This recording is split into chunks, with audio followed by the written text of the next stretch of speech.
Hello friends, welcome to Global Online University. This video is for information to the Gujarati friends, those who are appearing for Gujarat state eligibility test for assistant professor. The notification for the examination is out and the last date for applying is 14th of next month, that is 14th of May, and the examination date according to notification is 30th of September. So you plan accordingly. I suggest you apply for the examination.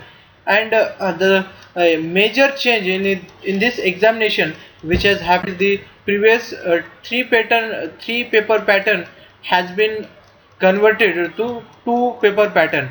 And first paper will be of teaching aptitude, which will have 50 questions and all the questions will be compulsory. And for paper 2 it will be a subject paper, which will be subject of your post graduation or the subject which you have applied, and which will have 100 questions for 200 marks. And for teaching aptitude paper 1, we have made several videos. You can watch those videos for your preparation. Thank you. And if you have liked it, please subscribe to our channel. We will be uploading more videos for your paper 1 and if possible paper 2. Thank you.